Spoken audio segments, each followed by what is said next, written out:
छोड़ दीजिए वो जातिवाद। जो जातिवाद है महाराज जी, 10वीं शताब्दी में जब लोगों को कुछ हाथ नहीं लगा तो उन्होंने कहा कि हिंदुओं को जातियों में बांट दो। उन्होंने कहा कि तुम तो ठाकुर हो, तुम ब्राह्मण हो, तुम बनिया हो, तुम फलाने हो, तुम डिमके हो, और धीरे धीरे हिंदुओं के टुकड़े करने की कोशिश करी।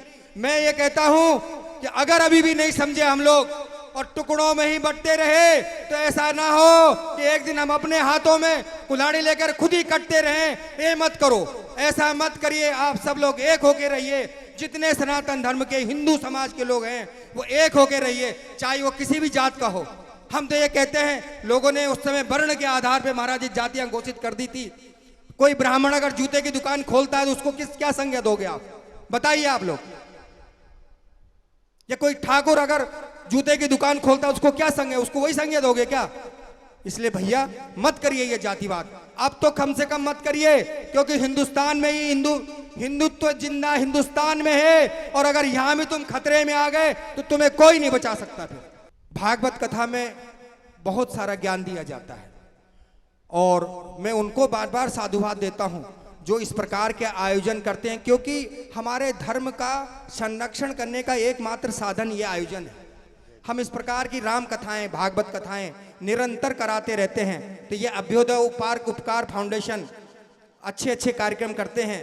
हमारे पास तक बहुत सारी उनकी सूचनाएं आती हैं, और आज कल उस हमारी बिटिया ने हमसे बात करी और यश तिवारी जी ने बात करी, तो हमने कहा चाहे कुछ भी होगा हम आएंगे जरूर।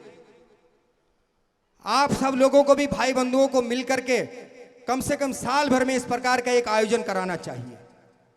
अरे हमारे ये विद्वान लोग जो है ये हमेशा ज्ञान ही सिखा के जाएंगे आपको, ये कभी अज्ञानता की बात नहीं करेंगे। आपका धर्म संरक्षण की बात करेंगे, आपका समाज का संरक्षण कैसा हो, प्रकृति का संरक्षण कैसा हो, वो बात करेंगे। आप बुलाइए इन ब्राह्मण देवताओं को, बुलाइए। हम ये नहीं कहते कि इतना बड़ा पंडाल लगाइए, ये तो बहुत सुंदर और बहुत बड़ा पंडाल लगाया है, छोटे पंडाल में भी काम चल जाएगा, लेकिन साल में एक कथा यहाँ निश्चित होना चाहिए कि आप उस संस्कृति को जिंदा रखिए, उस संस्कृति का पालन पोषण करिए जो हमारे सनातन हिंदू संस्कृति है। बताइए, मेरे से सभी लोग सहमत है कि नहीं? हाथ उठा के बताइए। अपने बच्चों का ऐसा संरक्षण करें, बच्चियां वो लिबास पहने जो उनको खुद को भी सुंदर लगे। और अच्छा, ये राधा जी यहाँ बैठी हैं, हमारी माता श्री, देखिए कितनी सुंदर लग रही है। ये बताइए खराब लग रही है क्या?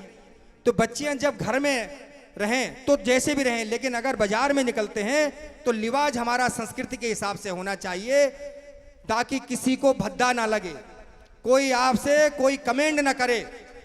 अरे अगर आप अच्छे लिबास में हो तो किसी में क्या ताकत कि आपसे मुंह मिला के बात कर ले, लेकिन बच्चियां वो लिबास पहने जो उनको खुद को भी सुंदर लगे। हाँ, कोई कार्यक्रम में जा रहे हैं, कुछ में जा रहे हैं तो वहां वो लिबास पहन सकते हैं, लेकिन आम दिनों में अपने लिबास पे माताओं से मेरा अनुरोध है कि अपनी बच्चियों में वो संस्कार दे। देखिए कितनी सुंदर हमारी माताएं लग रही हैं, सब पल्लू ओढ़ के बैठी हैं। हम ये नहीं कहते कि आज की बहू भी पल्लू ओढ़ ले, लेकिन जब समय आए तो पल्लू ओढ़े। ये इस बात का आप विशेष ध्यान रखिए।